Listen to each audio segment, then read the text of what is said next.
Hey now, welcome to another edition of the Inside BS Show. I am Dave Lorenzo, your host. Today, we're talking about video and the power of video for your business. I know. You've resisted video for a long time because you don't want it to look like the Zapruder film. You don't want it to be just a mess and be a bad representation of you and your brand. Well, I'm here to tell you that the sooner you start, the better you'll get. And I have an expert who's going to share with us some tips, some tricks, and a process for using video to make it work for you. Part of that process may be to connect with him and his company, but he's also going to give you some stuff if you're a do-it-yourselfer that you can employ to understand the capability of video. So please join me in welcoming John Yaworsky to the Inside BS Show. John, welcome to the show. Thanks for joining us.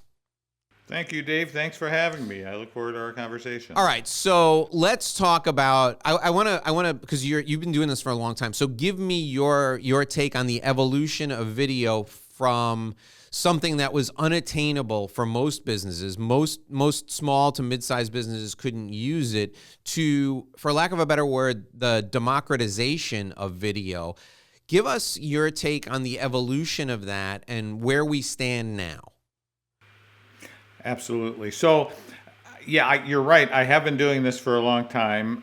I've been various generations of video, film. We used to shoot on film. When I went to art school, we shot on film.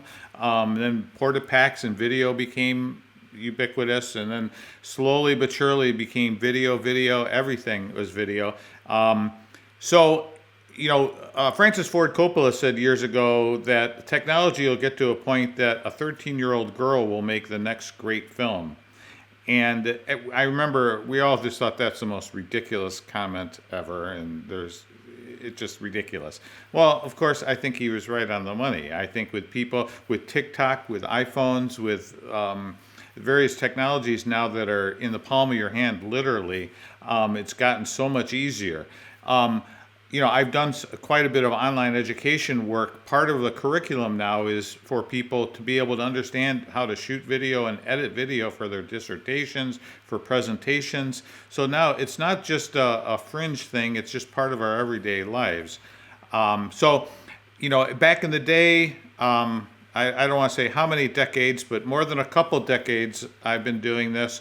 We used to have to use a lot of hot lights, which meant a lot of a lot of caked on makeup, and blowing of fuses and all that kind of stuff. Well, now with a simple camera and a light panel, some LED lighting or tube lighting, you can pretty much do everything. Lots of feature films now are being done with little or no lighting. You don't need for the most part, gone are the days of needing multiple grip trucks with lots of lighting. So it's really been something else. I think the lighting, the camera sensitivity and the lighting is the single thing that blows me away more than anything else. Microphones are microphones. They don't change that much. Lenses don't change that much. Camera sensitivity and sensors have changed enormously. But lighting is what's really changed. To be able to dial something from daylight to tungsten, from blue to yellow, orange, just on the back of a dial and have it run off a battery for 6 hours it still amazes me. When I think of how hard it was for us to light things and how hot, if we were doing an interview like this, it would be 110 degrees in each of our rooms because we'd have so many lights. So there really has been an arc of technology aiding with people in their storytelling with video. It's been great. I'm all for it. I like the democratization of it. My caveat is, at some point, is a selfie video or a Zoom video enough for your brand? And in a lot of situations, DIY is. It makes sense. It's good. But I like to say what I hear myself saying, so I guess I should believe it. At some point, you're going to want to hire a professional, So it's fine to do late breaking news, video selfies while you're walking your dog, all sorts of things. People like that. It's personable. But at some point, actually lighting something, doing a nice job with it, doing some production value, using some graphics, using some editing, that makes a big difference. So that's kind of where I'm not anti DIY, but I'm very pro production. So here's my rule of thumb, John. If you're getting paid for the video content, you got to have a professional help you with the video. So if I'm doing an educational course that people are enrolling in and they're paying hard-earned money, they don't want to see my face half in the shadows. They don't want to see the example half baked. We need a professional, and there's three things I want a professional for when it comes to video, and you tell me if I miss anything. The first thing is I want a professional to help me with the story arc, even in an educational video, because we got to keep people's attention. It's not good enough for me to stand here and go, here is your list of 5 things, number 1, number 2. Like that's, if it's an educational video that somebody's paying for, we got to have examples. The examples should be crafted with a story arc, and you should have a professional craft the story arc with you so that it gets the attention and it attracts the attention. The second thing is the set and framing the shot, okay? I can put a ring light in front of me and there'll be glare off my glasses, or there'll be a distraction in the whiteboard behind me because there'll be a big white spot in the middle of the content, right? Or I could be off to the side and maybe the sound is off and you only see half of me. Have a professional help you with the set. Have a professional help you frame the shot, because you don't realize the distraction in somebody watching your video if the shot is inappropriately framed, particularly if you're going to teach or you're going to bring in slides and you're going to go like this. If you're going like this and half the slide is off the screen, I mean, people are paying you. So that's the second thing. The third thing is the editing. Oh my gosh. If you don't know how to edit, don't use iMovie. If somebody's paying you, like if you're doing a YouTube video, go for it. Go nuts. That's fine. Or you're going to do an Instagram video, just use your thumb and do the best you can. But if somebody's paying you, the transitions need to be seamless transitions. Jump cuts are not going to cut it, right? The glitchy movement in a transition is not going to work. You need a professional editor, somebody who went to school to learn how to do this and has done it before. Those are the 3 things I think if people are paying you that they have an expectation they're going to receive. John, what else would you add to that? Well, I'll pile on briefly about that. I couldn't agree with you more about the specialization. I mean, I've shot feature films, I've edited for a long time, but when I hire a director of photography, they live and breathe camera lenses, f-stops, focal lengths every day. So although I have a degree in photography and I've been shooting a lot, to hire a great DP, hire a great editor, hire a great sound person. You have the industry best podcast mic in front of you. It's not by accident. It makes a big difference. So the specialization, having good equipment, letting people do what they're good at. I mean, to be honest, that's what I like about production more than anything else. And I learned this early on. The crews aren't as big as they used to be, but we used to be, we'd walk into a place and we'd be the pros from Dover and there'd be 30 of us, and everybody, the art department, the hair and makeup, the grip and lighting, the camera department, the sound department. Well, now it's shrunk a little bit and you have people wearing multiple hats, but I agree with you. I think it makes all the difference in the world to have somebody really worried about just paying attention to the sound, paying attention to the framing, paying attention to what the background looks like, or a hair and makeup person saying, like, you know what, there's flyaway hairs, or the suit's all messed up. So it's worth it.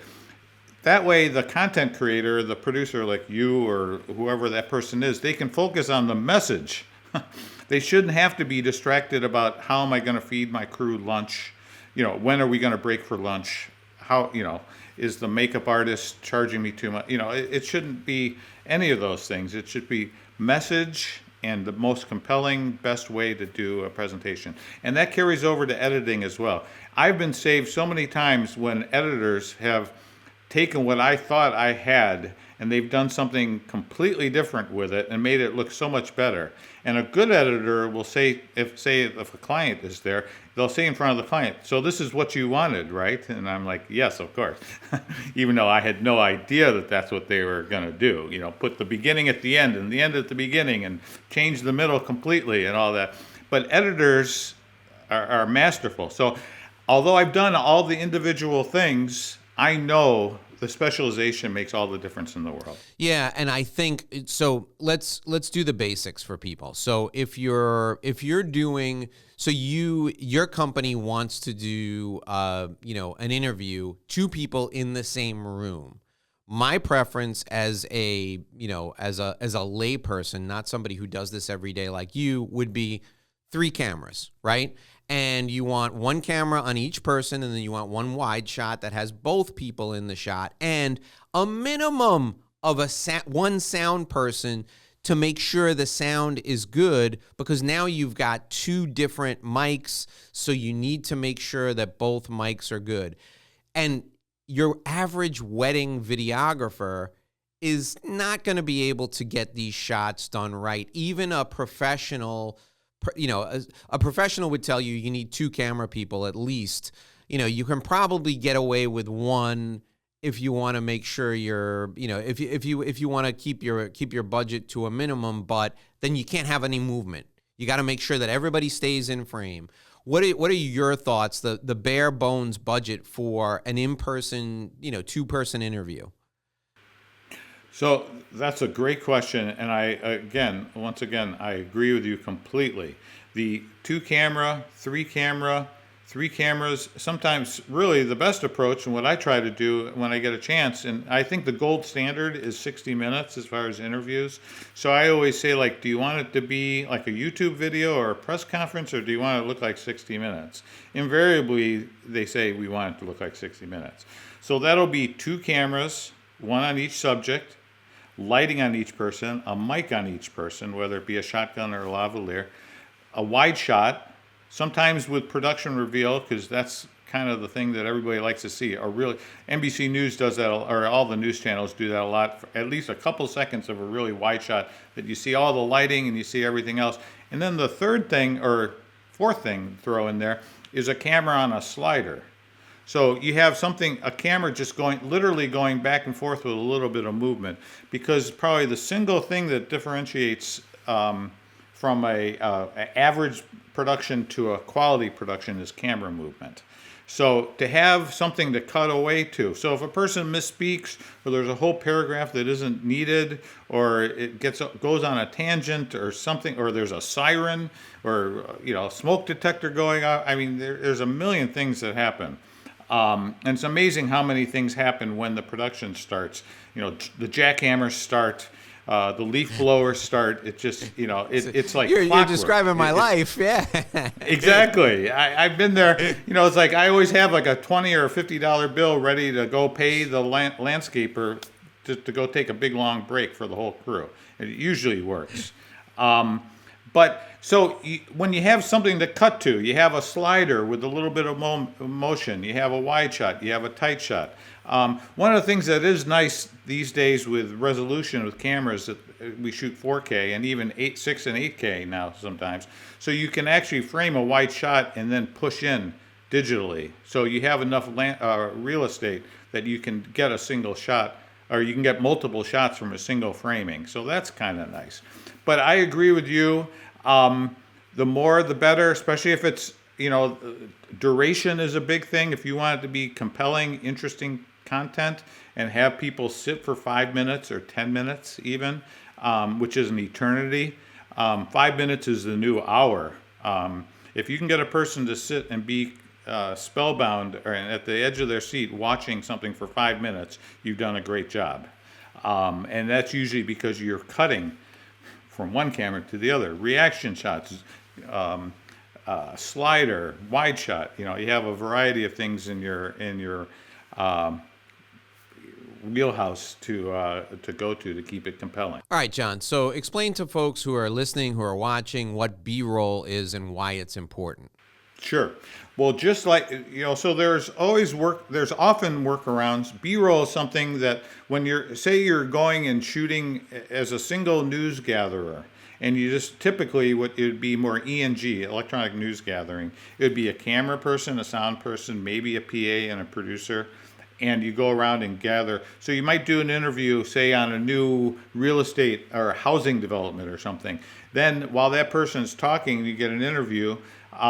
You also go around after the interview and shoot things that they talked about. This is one of those rookie mistakes that what people do. They shoot B-roll first and then they do the interview.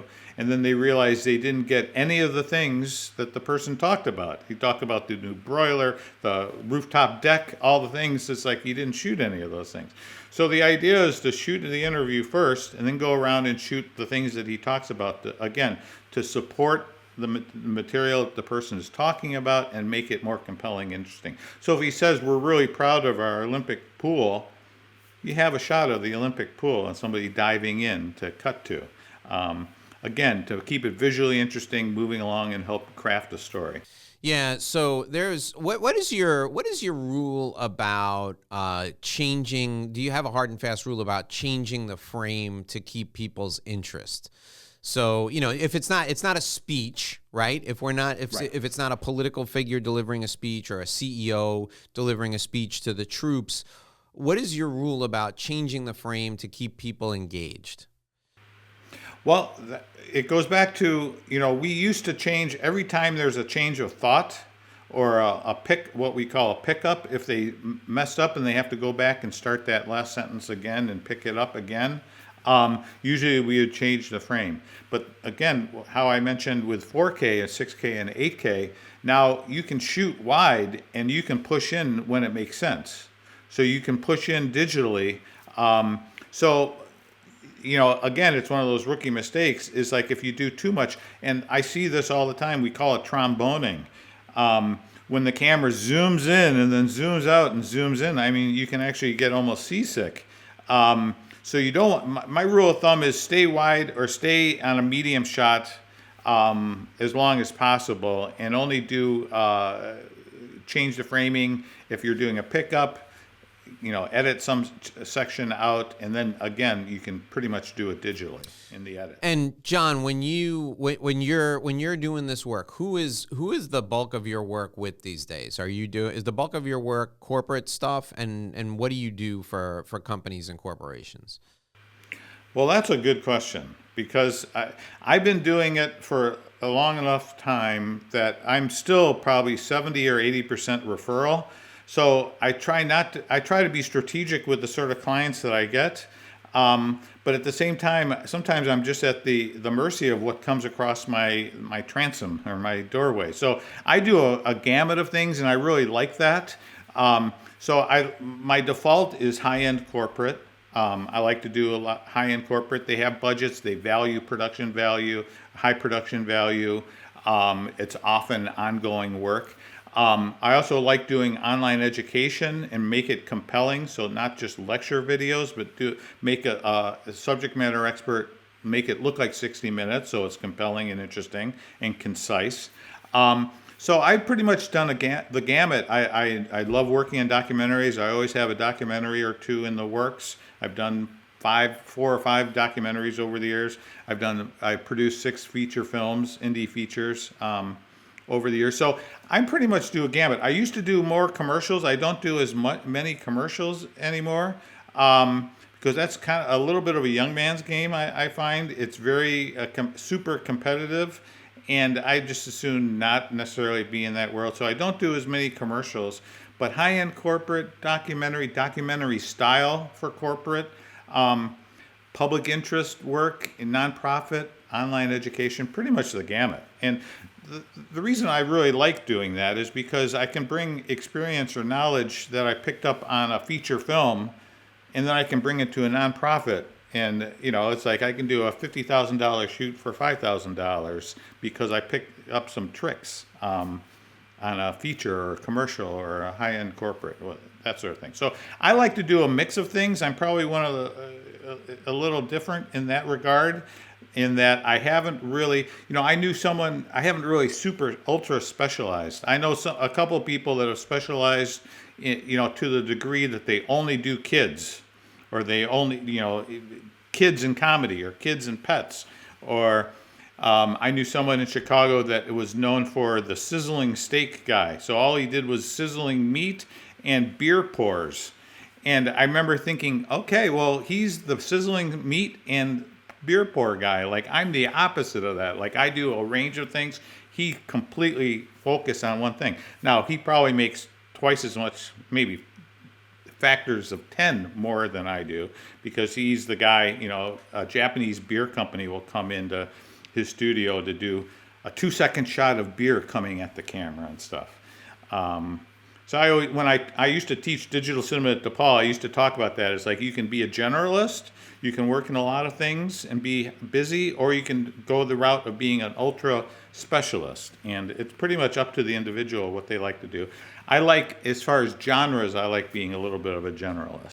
Okay, I'm going to ask you a question, and then I want you to think about it while we just do a quick sponsor segment. So when you're talking to a corporation or a company, how do you help them decide the style, the length, and the focus of a video shoot? So how do you help them? Because, there's different, like, documentary style works for some things, educational style will work for other things. Some long form content is more valuable if you're perhaps bringing in someone to tell a compelling story. Short form is better if you're doing education. I want to hear from you your guide to helping the client select style, helping the client select, the look and the feel of the shoot. And I want to hear that in just 1 minute. I need to remind the folks who are with us today that our show is brought to you by Sandrowski Corporate Advisors. Since 1983, Sandrowski Corporate Advisors has provided expert client service all across the United States. Now, they do pretty much everything that you'd expect a full-service accounting firm to do, and that includes tax planning, family office advisory, dispute advisory, business valuation, litigation support, forensic accounting, risk management, et cetera, et cetera. The one thing I want to highlight about Sandrowski Corporate Advisors today is the way they look at tax planning. If you're thinking about selling your business or you're forming a new business, you need to have the end in mind. So if you're 5 years or more away from an exit event, that's the perfect time to call Sandrowski Corporate Advisors. Why? There are certain tax strategies that they can help you employ that will reduce your capital gains tax when you go to sell your business. So if you're an entrepreneur and you own a business now and you think to yourself, I could be acquired by my biggest competitor, or I could be acquired by somebody else down the road, that exit event is going to be 5 years or more into the future. Bring Sandrowski in now to look at your corporate structure and determine whether or not you need to make a shift, to make an adjustment. Now, the best time to bring them in would have been when you formed your business. The second best time is today, because you need that time to make the adjustment and then prove to the IRS that the adjustment has been in place for a significant period of time. The second thing I like to highlight about Sandrowski and what they do is business valuation. So you have an event that's imminent, and the person who's purchasing your business says to you, we think your business is worth this, you think your business is worth that. Have Sandrowski come in, look at your financials, and do a valuation of your business so that you know what your business is really worth. Don't shoot from the hip when it comes to the valuation of your business. Bring in Sandrowski, have the experts look at your business and give you a valuation. If you need to reach out to them, here's what I want you to do. Call 866-717-1607, 866-717-1607. Sandrowski Corporate Advisors, they're a CPA firm with a different perspective. We're also brought to you by my Revenue Roadmap Guide. That's right. If you want to build a professional services business, you want to build your book of business if you're in a big firm, here's what you need to do. Go to revenueroadmapguide.com, revenueroadmapguide.com. Enter your contact info. You'll get free, 100% free access to my business development plan for professionals. You can download it today. You can customize it for your practice, whether you're a CPA, an attorney, a financial advisor, a consultant, an engineer, an architect, anybody in professional services. revenueroadmapguide.com. Download that guide today. It's my gift to you for being a listener, for being a subscriber, for being a viewer of the Inside BS Show. We're talking to John Yaworsky. He's a producer, a director. He handles video for companies, nonprofits, big corporations, small businesses, commercials, whatever you want to do. You can reach him at 312-286-0933, 312-286-0933, or you can go to nimbledigitalmedia.com, nimbledigitalmedia.com. His website is there. You can learn all about him and what he does. We're going to put all that information down in the show notes. If you missed it, don't worry. It's in the show notes for you. You can just click on it. You can call him right then and there. All right, John, I asked you a question before we went to break. So how do you decide, or how do you help a company or a client decide style, format for their video? Well, that's the million-dollar question. And I think it goes back to the single differentiation from an experienced production person, a production partner. Like, I always look at it that I'm not a vendor, I'm a production partner, and we're collaborating.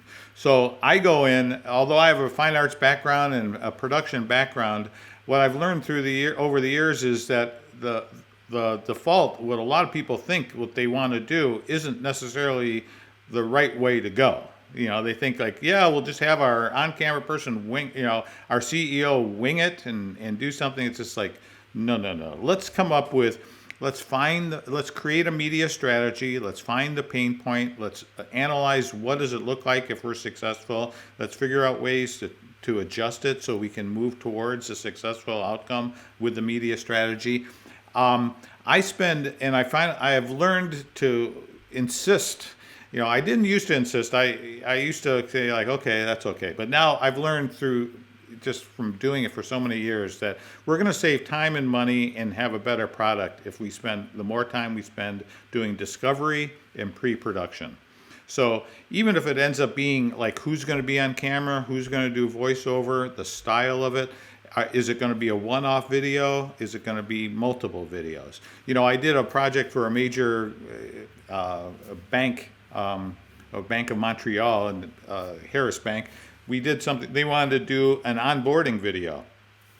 And through our conversation and discovery, we realized with a slightly different edit, we can also turn it into a recruiting video because half of the material is the same. It's like the history of the bank, the culture, that sort of thing. So all of a sudden, that's a way to rationalize the production spend. It's like, well, if we get two things out of it. I used to go into meetings saying we can get 2 or 3 things out of this. And they're like, oh my God, that's great. Now I go into the meeting before I even get a chance to say that. They often say, we need this video to do 3 things, which I understand and it's fine. But I think as far as having a good strategy, knowing what the pain points are, knowing what looks like, how that can be satisfied, then you can extract from that what the best style is, whether it be case studies or testimonials or product demonstration, whether it be a hybrid of those things, that sort of thing. One of the things I think that most companies ignore and I think are quite good are pieces both for internal communications and external communication is corporate culture. Just like, what is this company about? Often they're really good at their one sheets and their sales sheets and the product demos and all that kind of thing. But it's like, why do I want to work with this company? It's like, do they have a long history? Do they have a sordid past? Or do they have a long, storied history? It's worth it. I think people like to learn something about a company, especially if it's a big ticket item or a big manufacturing plant or something. It's like, well, what's the basis? What's the background of this manufacturing plant? So that's where I from discovery, I go in curious. I used to say I go in as a 5th grader with a topic, but now I probably am doing 5th grade. I probably go in as a 3rd grader now because 5th graders are super sharp. But going in, just be curious is like, tell me more about the company. Tell me about the culture. Tell me about the employees. What are you trying to do with this piece? I have had times when it's just like, you know what, we haven't thought of any of those things. So I'll get back to you in a couple of months, and then I'd rather do that than just all of a sudden shoot video. It's like, just shoot video, just shoot stuff. It just doesn't make sense. So to your question, I hopefully I answered it. As far as through discovery, through creating a little bit of a media strategy, you realize what the best approach would be. The one thing, and finally I'll just throw on, it's better to do multiple short videos than one big long video. I tell people that all the time. I did a bunch of online course content for a major university on the East Coast, a couple actually, and they had these dense courses and they wanted 60-minute videos, and it's just like, there's no way someone's going to watch a 60-minute video on econometrics. It's like, we'll do 5 10-minute videos or 10 6-minute videos, but we're not going to do one 60-minute video. And with a little bit of reluctance, they finally listened to me. The genesis of that idea was that I learned all the courses were being watched on mobile devices while people were commuting. So it's like you can watch a 5-minute video over and over again. If a particular section is difficult or dense or difficult to get, you can just watch it again. So I always argue for short, concise, multiple pieces. If an area is a little more difficult to understand, put a little more time and energy in that. And if something is a little easier to understand, you can not gloss over it, but you don't have to do equal time on everything. Yeah, I've seen some of those, and some of it follows my content on YouTube, and it'll be like a 3-hour Harvard iLab lecture, and it's somebody standing at a podium, stepping away, showing slides for 3 hours. And even if I was interested in that subject, I'd watch it for 15 minutes and then go somewhere else and then come back and watch the next 15 minutes. So I'm going to watch it in bite-sized chunks anyway. Why not give it to me so that I can index what I want when I want it? I mean, that just makes sense. All right, John, coach us up from a talent perspective, right? Somebody's out there right now, they're going to shoot their own video. Maybe they got a camera maybe they got their cell phone, or they bought a camera and they're going to start shooting video. What are the most basic tips for talent? For the person who's in front of the camera, as a director, what are you looking for from your talent? Well, I think the number one thing, and something I started insisting on. That's the one thing that's good about being around for a while. You just have the courage of your convictions. So the main thing is, I have CEOs and major talent or clients or heads of sales say, I don't need a teleprompter. I've been doing this for 30 years. It's just like, my response always was, we'll have a teleprompter sitting here. If we don't use it, great. Invariably, without exception, 10 minutes into the shoot, they're like, get off the teleprompter. They realize this will take 3 days to get through something.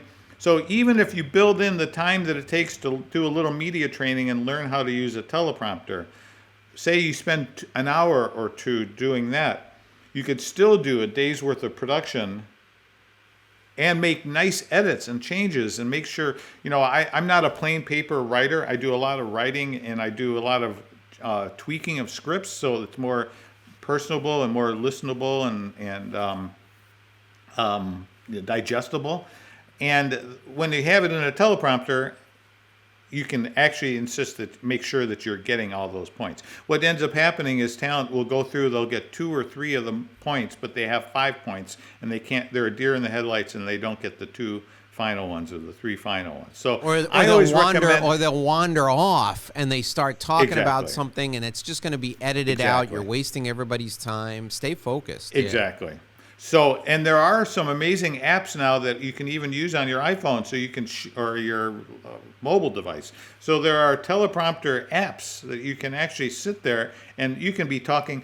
Back in the day, we used to use ear prompters or teleprompters, and people would talk about myocardial infractions and things that they have no idea what they're even saying. And you just look at the person, it's like, wow, this person is really smart. Well, that's the same thing with teleprompters. You can go on and on with some deep, dense technical stuff and get the material across. So that's probably the one pro tip that I always recommend. The second always is decent lighting, not having distracting backgrounds, having a good microphone. So cell phones can be challenging, but there are things, they have gotten just better and better. And the support material, the support gear rather, as far as you mentioned ring lights and wireless mics and all that kind of stuff. So I recommend, I have clients that often, I have a conversation with them and they thought they were going to set up a TV studio, and then they bought the camera and they bought the tripod and the lights or whatever and a editing program. But especially with lawyers, it's just like, is that the best use of your time to all of a sudden become a film producer, a film editor, a camera person? It's so much more efficient to hire someone. Sometimes people just like to buy gear and buy cameras and lenses and things. That's fine. But I tell them, it's like, think twice before you buy everything. And there's a creative way to do it, whether it be on a phone or we bring in a crew, or there's always some creative solution. You're so much better off bringing in people who know what they're doing with the latest equipment, because the equipment you buy today is obsolete 6 weeks from now. So, and the crew is going to have the most up-to-date stuff or exactly what you need for the project if you've given them the scope of the project correctly. So you don't need to worry. I can't even tell you. I like this and I like doing video, but when we start talking about lenses, my eyes glaze over. I don't know what kind of lens to use. And I don't want to know what kind of lens to use, because first of all, lenses are super expensive. If you make a wrong choice, it's a big problem. The second thing is, there's one type of lens you may use one type of lens one time.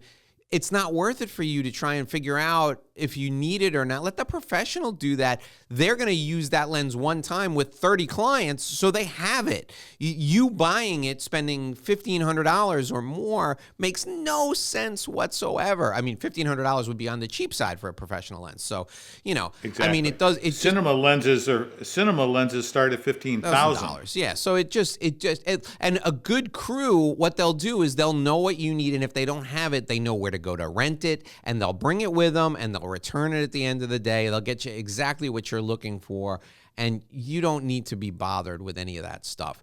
So, John, talk about when it makes sense to bring you in versus, having the guy who shoots weddings on the weekend, who works in the mailroom, shoot the videos.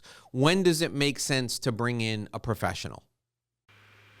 Well, that's another $1 million question, and I get asked it often. I think when they really realize that their brand deserves better. So sometimes Zoom videos, we have, a lot of us have Zoom fatigue. People are used to seeing things. A lot of online courses are being done on Zoom now, and I feel like, especially with high tuitions, to get a Zoom course with a high tuition just feels like such a ripoff. It's like, I'm sensitive to people paying tens of thousands for a course and they're watching Zoom lectures. So I like to say, when it makes sense for your brand, I really am a fan, and I touched on it, of mixing it up. So sometimes the DIY approach makes sense.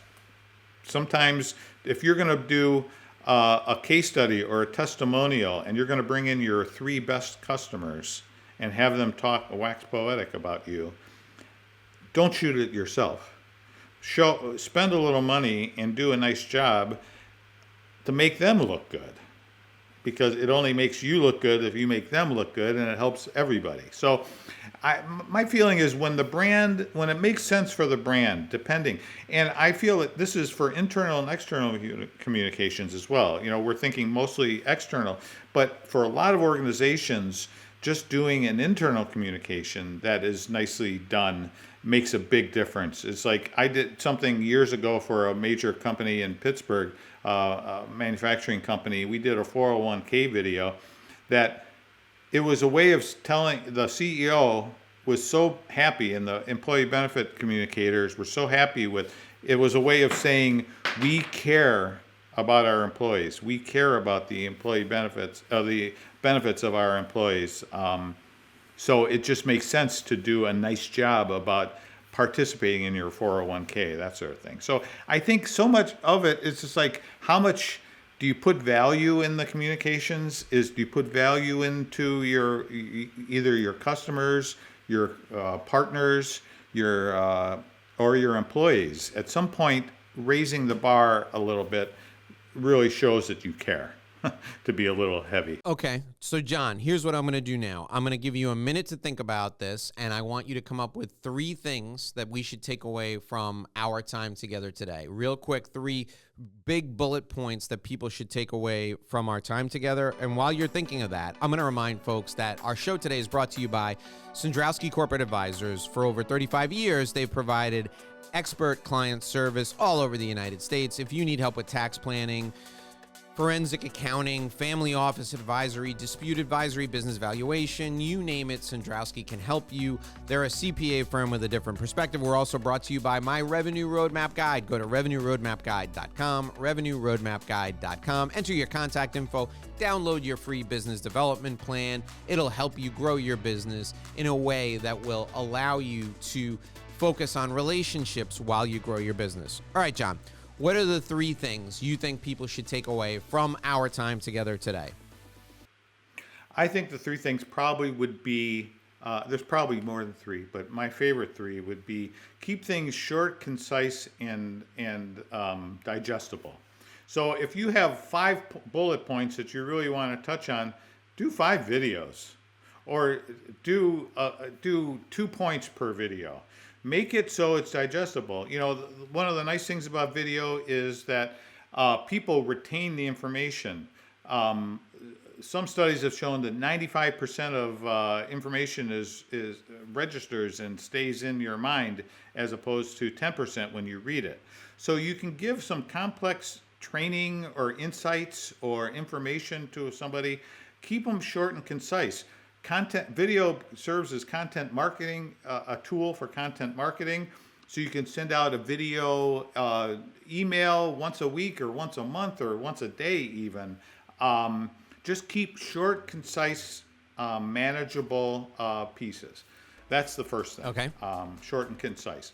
Second, have the appropriate production value for the message. If it's just a quick message about, you know, how a partnership, you have a new partnership and you're really excited about it and you want to just roll it out and talk about it while you're walking the dog, great. That's absolutely fine and appropriate. Or you just got a new promotion or something, whatever it ends up being, that's fine. But at some point, the production, as I touched on earlier, the production needs to meet what the message is and what the audience is.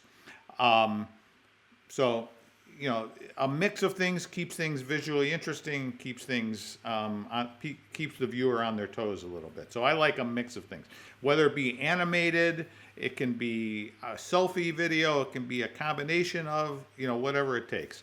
And then third, finally, is just be strategic on what is it you're actually trying to say. I think most people, they think they want a video. They don't really know what that means. Message always wins. Yeah. It always wins. It's like, you know what, if we have a conversation about what is the key 3 things that people, you know, one of my go-to questions when I ask somebody is, what are the biggest misconceptions on what you do? Boy, does that open the floodgates. You know, it's just like, people think that we make this, but actually our main business is making this, and that's why we have all these major accounts and all this. It's like, well, why are we talking about the minor thing if the major thing needs reinforcement? So strategic in the messaging is really key as far as I'm concerned. So I think that's 3 right there. All right, perfect. Our guest today was John Yaworsky. He's a producer, director. He can help you with all your video production needs.